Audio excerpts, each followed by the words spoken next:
HP ku mati sebentar. Tak bersihin sampah, ini HP sudah penuh. Jadi aku bersihin sampah dulu ya. Ini hari ini buahku teman-teman adalah nanas madu ya. Nanas madu ini lokal ya teman-teman ya. Ini bukan buah impor ya. Aku pakai buah lokal ya. Ini aku beli yang besar harganya 20, isinya 2. Yang kecil isinya 4, harganya 15.000 ya teman-teman. Itu di kaki 5 yang orang jualan itu teman-teman ya. Inilah nanas madu ya. Kalau tunjukin ya teman-teman tuh. Ya, nanas madu ini sama dia dikasih garam sama cabai teman-teman.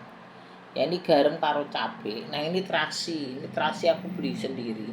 Ini terasi beli di Shopee, suamiku pesen Shopee. Ini kalau teman-teman mau makan, ini terasi dicampur sama ini. Ini cabai bubuk sama garam ya teman-teman.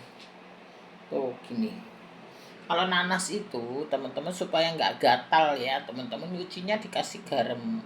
Saat teman-teman nyuci pakai garam, ini udah cuci bersih ya teman-teman, lihat ya udah bersih. Ini aku cuci pakai garam teman-teman supaya nggak gatal. Kemarin kan aku kasih cabai ke situ, anakku nggak mau. Ini sekarang ori aja gini. Kalau teman-teman mau makan tinggal ditaburin ini cabainya sama terasinya. Karena anakku nggak mau pedas, jadi ini aku bikin ori. Ini ori ya teman-teman. Ini nanas madu yang ori ya. Jadi nanas itu teman-teman biar nggak gatel, tak ulangi lagi ya, dicuci pakai garam ya. Jadi garam taruh di nanas, digosek-gosek sebentar di nanas, terus dicuci air mengalir ya teman-teman, supaya nanasnya tidak gatal di leher ya, di tenggorokan gitu ya teman-teman. Kalau cabai terserah teman-teman mau bikin cabai itu rujaan juga nggak apa-apa, terserah ya. Ini dari sana kan dapat cabai bubuk sama garam. Ini aku kena terasi. Ini terasi sudah matang ya teman-teman. Aku beli terasi bubuk matang. Jadi ini terasi sudah matang gitu ya. Teman-teman ini namanya nanas madu.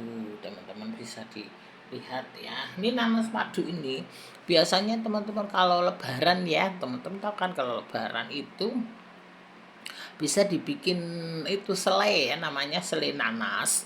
Nanti teman-teman dikasih di roti nastar, dalam nastar tuh. Nah itu rata-rata. Cuma kalau lebaran nanas ini agak mahal sedikit ya teman-teman, karena kan suka lebaran itu suka agak susah barangnya kayak gitu. Tapi lebaran tahun kemarin nggak terlalu mahal, masih sama harganya ya. Kalau sekarang kan petani ini kan udah tanahnya subur, sebanyak rumput, banyak macam-macam pupuk ya, maksudnya bukan rumput, banyak pupuk sehingga tanamannya subur.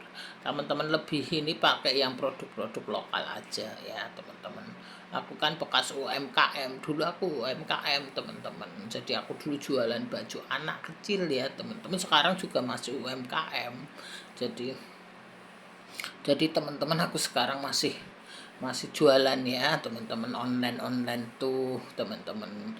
Jadi teman-teman kalau ini membantu UMKM ya, produk-produk UMKM gitu.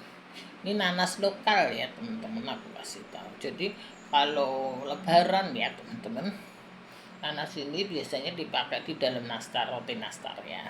Jadi roti nastar itu di dalamnya dikasih nanas gitu teman-teman. Nanasnya dibikin apa namanya teman-teman, dibikin selai ya, selai gitu loh.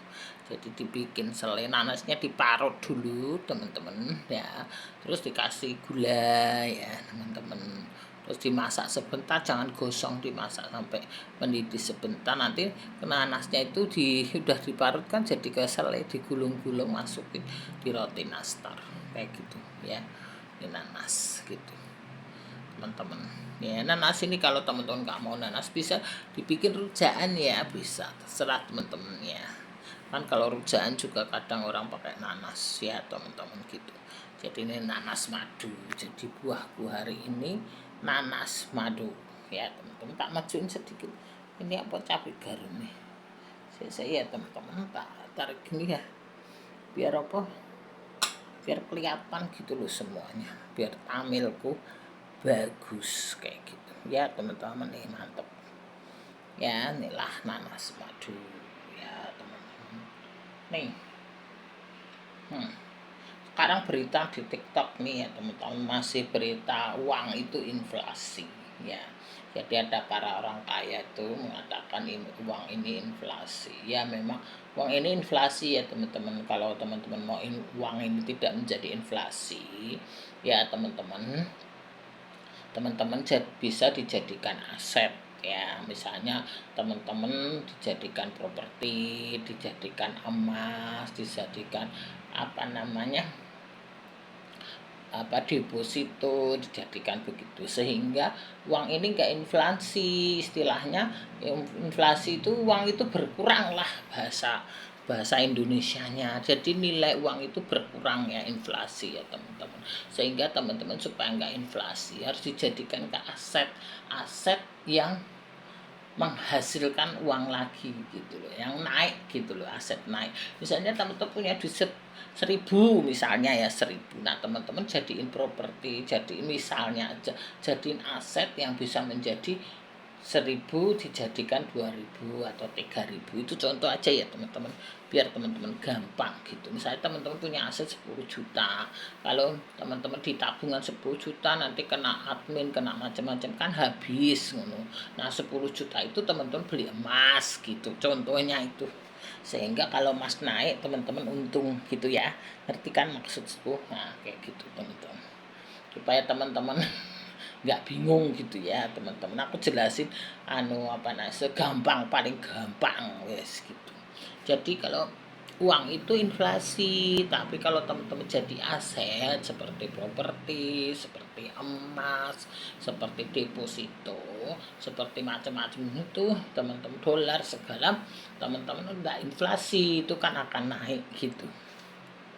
Sehingga teman-teman jangan nyimpen uang. Kalau nyimpen uang itu bagus, di tabungan bagus, maksudnya nanti kan kena admin, kena biaya, kena macam-macam ya teman-teman. Jadi jadikanlah aset yang bisa dijual gitu ya teman-teman, supaya teman-teman itu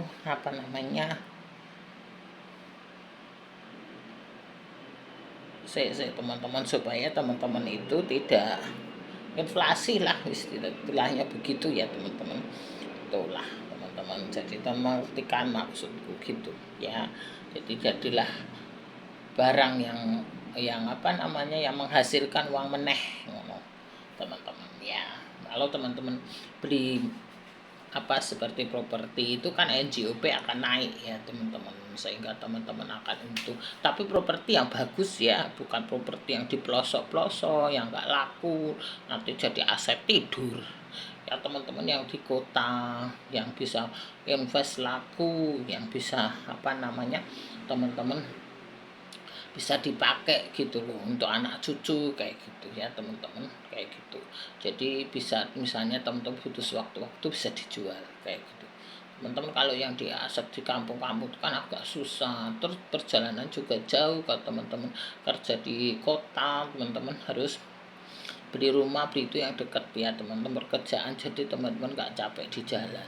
Badan itu kan makin tua ya teman-teman, bukan makin muda. Kalau masih muda kuat, nanti kalau sudah tua repot ya teman-teman. Kalau aset-aset yang di kampung-kampung itu memang murah, tapi kan teman-teman resiko di jalan, resiko nggak laku, dikontrakin juga nggak bisa, jadi aset tidur kayak gitu. Terus kalau di kampung-kampung itu kan masih rawa-rawa, resiko juga, kadang ada buaya, ada macam-macam ya teman-teman, ada ular, ada itu kayak gitu. Dulu teman-teman aku punya tetangga ya teman-teman, rumahnya tuh dihuni ular teman-teman, kayak gitu. Akhirnya ularnya itu kabur, orang nggak berani tinggal di rumah itu. Ada rumah itu dijual, ularnya kabur di dekatku itu, akhirnya ditangkap itu berapa tahun yang lalu. Aku pas pulang kampung itu, aku nggak tahu, cuma tetangga itu ngomong cerita itu teman-teman, dia ini ular nggak tahu gimana dari mana kayak gitu. Karena itu kan empang-empang, sawah-sawah kayak gitu teman-teman, jadi deket sawah gitu. Udah ular nggak tahu, kata orang sih dia melihara ularnya lepas gimana nggak ngerti ya. Jadi resiko-resiko kayak gitu teman-teman harus pikirin ya. Kalau beli properti harus di kota. Kalau di kota itu kan sudah bersih, apalagi tanah padat, tanah bagus gitu ya, suratnya yang bagus, itunya yang bagus kayak gitu ya teman-teman. Gitu aja teman-teman ya. Nah ngerti kan teman-teman, jadi teman-teman